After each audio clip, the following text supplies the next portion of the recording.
Dear friends, Namaskar. Being a leader is not easy. It requires a lot of commitment, courage, consistency, and cognition. A leadership task is complex simply because a leader has to satisfy the aspirations and expectations of a number of people. A leader has to solve their problems and lead by example an organization or a business or an institution or a nation in the right progressive direction. Whatever a leader unfolds becomes the world for a common man. A leader influences a home, a community, a society, a nation. Therefore, the qualities of a leader are very important because they play a prominent role for performing the leadership role very nobly.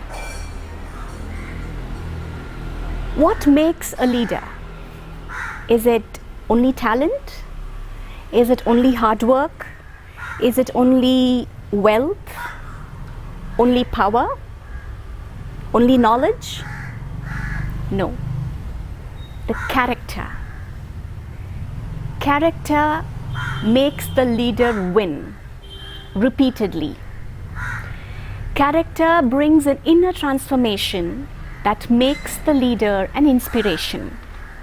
Character gives a strength of mind that can move mountains. Leadership comes naturally to you. You live wisely and work excellently. What exalted qualities, divine qualities, does Sri Bhagavan Krishna enumerate that can sculpt a person into a great leader? Let's hear.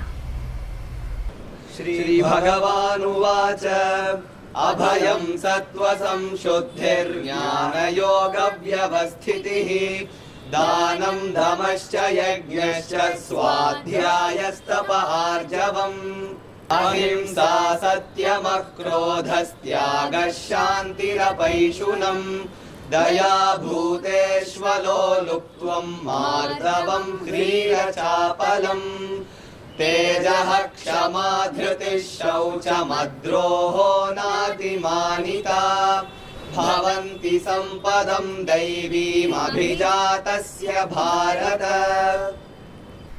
The first, Abhayam, freedom from fear, a state of fearlessness.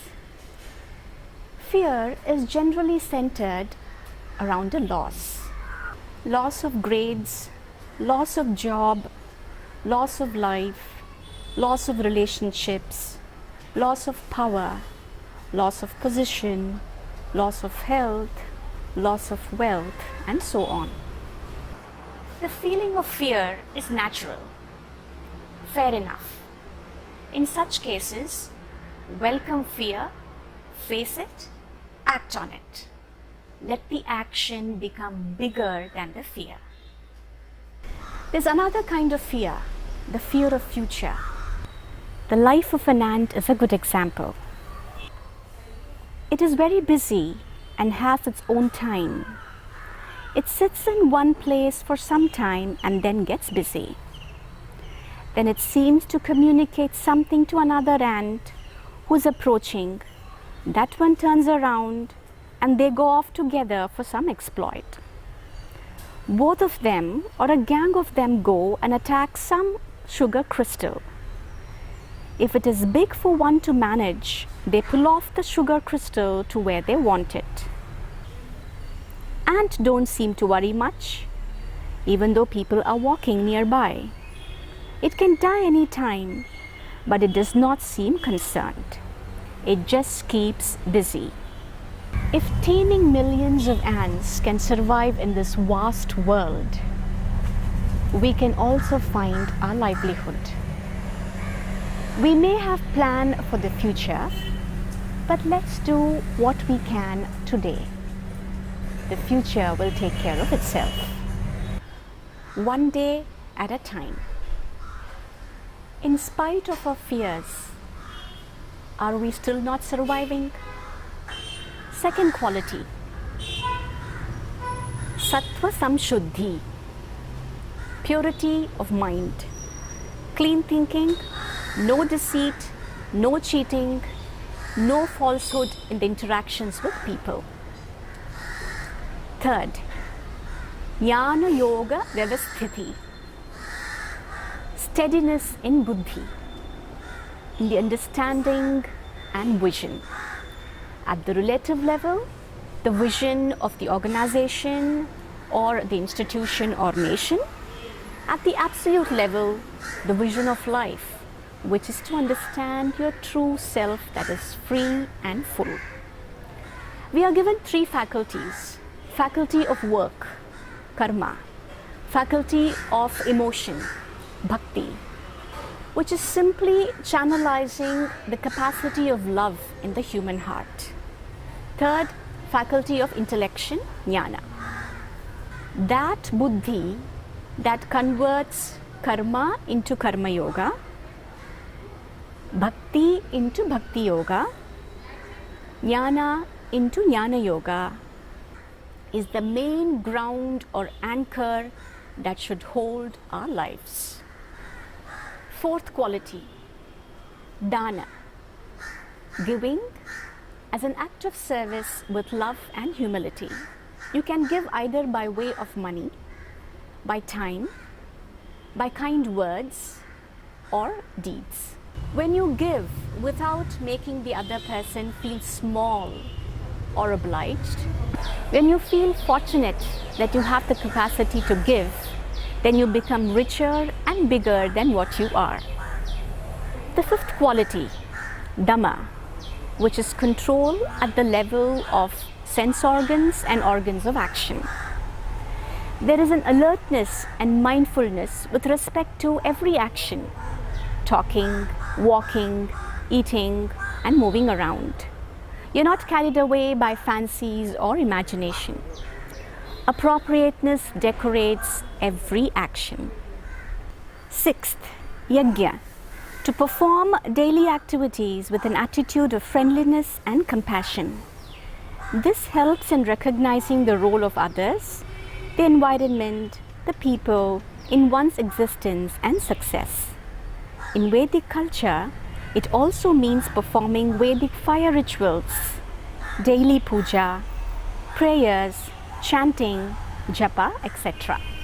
नमस्ते अस्तु भगवन् विश्वेश्वराय महादेवाय त्र्यम्बकाय त्रिपुरान्तकाय त्रिकालाग्निकालाय कालाग्निरुद्राय नीलकण्ठाय मृत्युञ्जयाय सर्वेश्वराय सदाशिवाय श्रीमन्महादेवाय नमः. Seventh, Swadhyaya, self-study.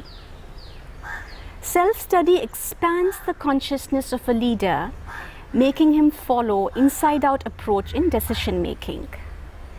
The efforts for gaining a holistic spiritual knowledge is a path towards Swadhyaya or self-study. Eighth, Tapas, a threefold discipline of predominantly the physical body, speech and mind. Maintaining environmental cleanliness, keeping the physical body clean, daily offering of worship to Ishvara in any form, showing respect to parents, teachers and others in the form of service are physical disciplines. Speech that does not cause an agitation, an irritation, which is true, beneficial and pleasing, constitutes speech discipline. In Vedic culture, speech discipline includes repeating one's own Veda, a portion of it at least, and also reciting the Gayatri Mantra. What is mental tapas? An acceptance of oneself, the situation one is in, resolving future worries in an attitude of surrender and simple appreciation of what is, gives a certain mental cheerfulness. The tapas here is when you are displeased, bring back the mind to a pleased condition that brings inner cheer and calm. Tapas is a vow. No matter what, fulfill it. Ninth quality, Arjavam, an arrow-like straightness between the thought, word and deed. If there is non-alignment of thought, word and deed, one becomes splintered and suffers a destructive split in himself. There is a gulf between the thinker, the speaker and the doer. It's like you want to get up early in the morning, you set up the alarm, but when the alarm rings, you say you'll get up in 5 minutes or 6 minutes or in another few seconds, but actually you switch off the alarm and go back to sleep. So when you get up, you are ridden with guilt and conflicts which could easily have been avoided.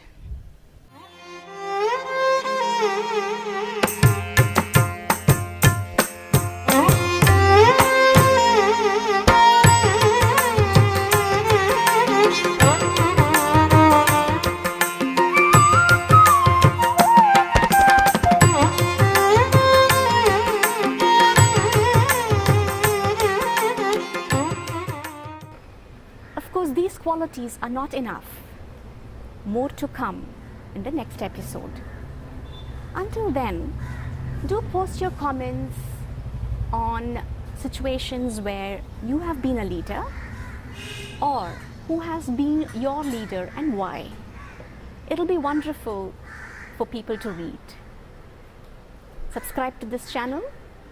Signing off with lots of love, Pavithra Srinivasan.